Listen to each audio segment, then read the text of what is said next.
يظهر في العهد القديم لقب إيل عولام الله السرمدي في سفر التكوين أصحاح 21 وعدد 33.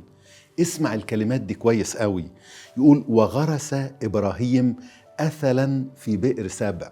الأثل نوع من الشجر كان معروف قديما، ودعا هناك باسم الرب الإله السرمدي. إيل عولام. إيه معنى إيل عولام الله السرمدي؟ يعني الأزلي الأبدي الذي لا بداءة أيام له ولا نهاية حياة. هو اللي بدأ الكون، اللي بدأ التاريخ، اللي موجود منذ الأزل، وهو اللي هيختم التاريخ وموجود إلى الأبد. الله السرمدي. لكن اللي عايز يعرف كل القصة، بدأت القصة من تكوين أصحاح 20. في تكوين 20 أبونا إبراهيم نزل لمنطقة اسمها جرار، وهناك كان الملك اسمه أبي مالك. أبونا إبراهيم قال عن سارة إنها أخته. أبي مالك أرسل وأخذ سارة، لكن قبل ما يلمسها ظهر ليه الله السرمدي إيل عولام. عارف يقول له إيه؟ يقول كده في تكوين 20، قال له: ها أنت ميت من أجل المرأة التي أخذتها فإنها متزوجة ببعل. لما تكمل القصة في تكوين 20 كأن أبي مالك بيقول له: أنا ما كنتش أعرف إن هي متزوجة، أنا عملت ده بنقاء قلب. قال له: أنا عارف، عشان كده منعتك من إنك تلمسها. ولما نكمل القصة قال له: ترد المرأة إلى رجلها.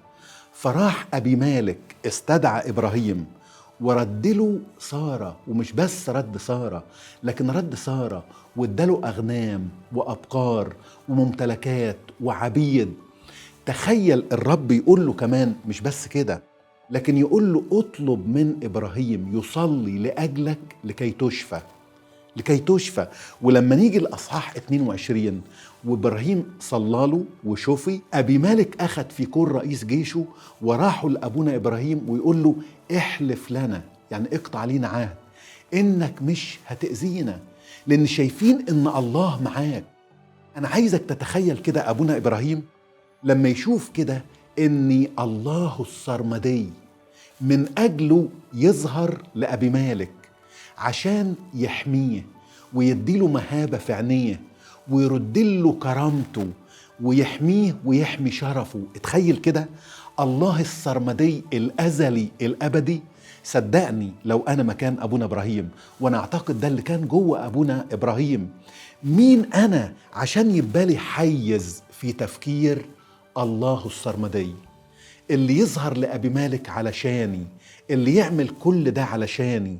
فيجي أبونا إبراهيم يقول: ودعا باسم الرب الإله السرمدي.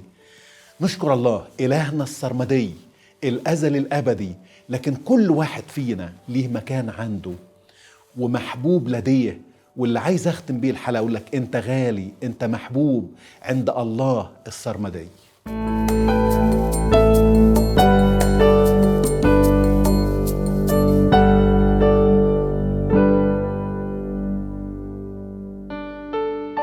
في اليوم ده جالي أبي مالك هو وفيكول قائد جيشه وقال لي: يا إبراهيم، الله معاك في كل حاجة بتعملها، فوعدني قدام الله إنك مش هتغدر بيا ولا بولادي من بعدية، وزي ما كنت كريم معاك خليك كريم معايا ومع الأرض اللي اتغربت فيها. وأنا وافقت، وكان الله شاهد عليا. وقلت له: أنا عايز أشتكيك، عبيدك أخدوا البير بتاعي، ده يرضيك؟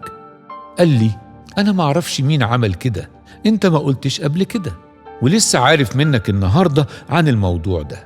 أخدت غنم وبقر واديتهم لألي مالك، وإحنا الاتنين عملنا اتفاق وقطعنا عهد بيننا هناك، واخترت 7 حملان من القطيع لوحدها. وسألني أبي مالك: ليه طلعتهم من القطيع يا إبراهيم؟ قلت له: علشان تاخدهم شهادة مني إني حفرت البير ده. وبعد كده سميت البير بئر 7. وبعد ما قطعنا العهد وبقينا متفقين، رجع أبي مالك ورئيس جيشه لأرض فلسطين، وزرعت شجرة أثل في بئر 7. وهناك صليت باسم الله يهوه الإله السرمدي، يعني الإله الأزلي الأبدي، الإله اللي بره الزمان، لا له بداية ولا له نهاية ولا يحد عصر مهما كان، اللي كل حاجة مكشوفة قدامه وحاضرة قدام عينيه، ومفيش ماضي أو مستقبل مخفي عليه. وده يطمني إن إلهي بره الزمن، والوقت عنده دايما حاضر ومكشوف وعريان.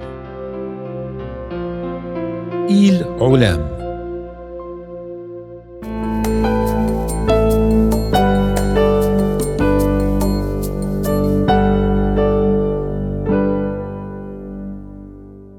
إيل علام، الإله السرمدي، أي الأزلي الأبدي اللي فوق الزمن، اللي ما عندوش ماضي ولا حاضر ولا مستقبل، كل التاريخ صفحة مكشوفة قدامه.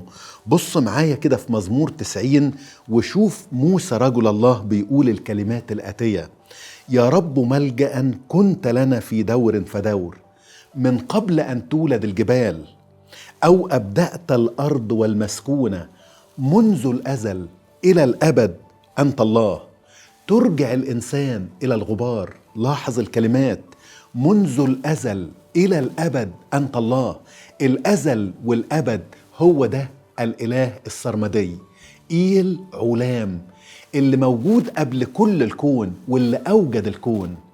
بصدق ببقى مذهول لما يجي أي واحد أشوفه ويقول أنا لا أؤمن بوجود الله. إزاي يا عم؟ للأسف عايشين في عصر الناس مش عايزة تصدق غير المنظور أو الملموس. جاجارين رائد الفضاء الأول قال لك: قلت في الفضاء لم أرى الله، إذن الله غير موجود. سيمون دي بافوار تقول: أنا طلبت من الله إذا أنت موجود اعلن عن نفسك، ما أعلنش يبقى إذن مش موجود. في أمور لا نراها بالعين لكن وجودها أصدق من الأمور اللي بنشوفها بالعين. أنت بتشوف عاطفة الأمومة؟ حد يشك أن عاطفة الأمومة موجودة؟ أنت بتشوف الكهرباء؟ أنت بتشوف الواي فاي؟ أمور موجودة. هل تتخيل أن الأرض بتدور حوالين نفسها بسرعة 1670 كيلو متر في الساعة؟ والأرض بتدور حوالين الشمس بسرعة 108 ألف كيلو في الساعة، 940 مليون كيلو متر. متخيل؟ عبر السنة. متخيل ده؟ طب إزاي الأرض بتدور حوالين نفسها وتدور حوالين الشمس؟ ومرات أقعد أتخيل العمارات ثابتة زي ما هي، الجبال كما هي، إحنا مش بنتقلب، المية مش بتتكب. مين اللي ثبت الأرض على لا شيء؟ مين اللي بيحفظ الكون طول التاريخ من أول ما بدأ؟ تعاقب الفصول، الليل والنهار. ما أقدرش أقول غير ما أعظم أعمالك يا رب، كلها بحكمة صنعت. هو اللي أسسها وهو اللي بيحفظها وبيحفظ كل اللي فيها. هو ده الإله السرمدي، الكائن منذ الأزل وإلى الأبد، اللي أنا أعتبر لا شيء لكن ليا مكان عنده، بل محبوب عنده. وهذا الإله السرمدي جاني في شخص المسيح لأن ليا مكان. أنا عايزك تصدق النهاردة إن ليك مكان في قلب الله.